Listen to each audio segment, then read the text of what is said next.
Hi, my name is Andrew Maselli, and this is going to be my PechaKucha presentation for my EDT task analysis. I'm a fifth-year teacher of English Language Arts, which is the content area that will apply to my ID plan. Introduction. Degrees of Reading Power is a measurement system that helps educators understand each student's reading comprehension ability. In each grade, students are given pre, mid, and post-DRP assessments to demonstrate appropriate progress. Reading comprehension. This is an image I have selected as I feel it effectively captures a wide variety of the terms that apply directly to my task analysis. Each of these terms is essential to achieving my intended learning outcomes. The problem. Out of the 45 7th grade students split between my two reading classes, the DRP pre-assessment data breaks down as follows. 27 students scored below goal, 17 students scored proficient, 10 students scored basic. The goal.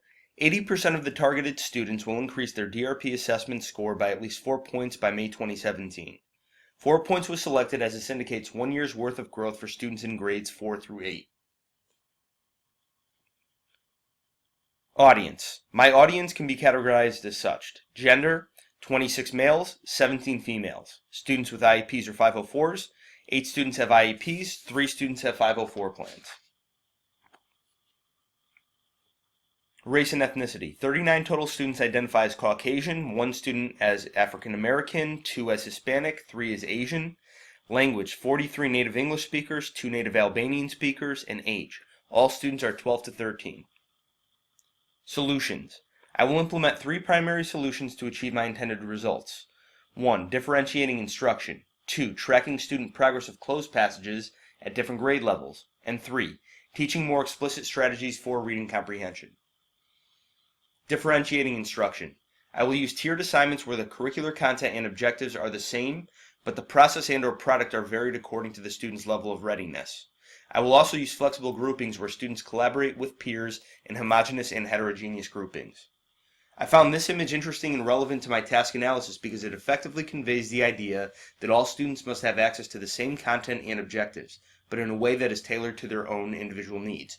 This is crucial to meeting my goals.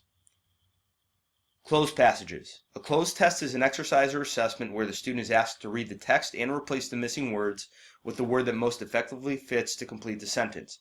Performance on these closed passages will be an accurate indication of how students will perform on DRP. Here's an example of a closed passage. It shows the format for one of the major ways that I will be assessing student progress throughout the year to ensure that learning is taking place. This type of assessment closely mirrors what they will be asked to complete on the DRP. 7 active reading strategies. I will expect students to implement the following 7 active reading strategies. Visualize, make connections, make inferences, question the text, determine importance, use context clues, and synthesize. Visualization. This is the first strategy for active reading. To use this strategy, the reader creates an image in his or her mind based on specific details in the text, which enhances the ability of students to engage with a given text. Making connections. This is the second strategy for active reading. When students can make connections between a text and another text, a text in their own experiences, or a text in the world around them, it strengthens their ability to comprehend what they read because it gives them something to relate to. Making inferences. This is the third strategy for active reading. It requires students to make an educated guess based on the information they have. This is a great way for students to engage more actively with the text because it provides them with incentive to keep reading to see if their predictions are accurate. Asking questions. This is the fourth strategy for active reading. It requires students to ask questions before, during, and after they read. It's an effective way for students to address anything specific they are unsure of in a given text, which again provides them incentive to see that they can connect on a deeper level. Determining importance.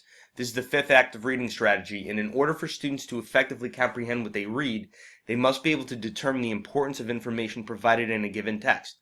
This will significantly help when it comes to conveying main ideas of a text. Context clues. This is the sixth strategy for active reading. Since vocabulary is the foundation for understanding what one reads, this strategy is crucial. It involves looking for clues or hints in a given text to define unfamiliar words. And the seventh strategy for active reading. This is synthesis. This strategy involves students putting all the pieces of information together that they have read in order to gain a new understanding or perspective about a certain topic. This also coincides well with the student's ability to determine the main idea in a text. To conclude, these are the steps that I will follow, as I believe that they will provide my students and I with the best chances to achieve our intended learning outcomes. I hope you enjoyed my presentation, and I thank you for your time. Goodbye.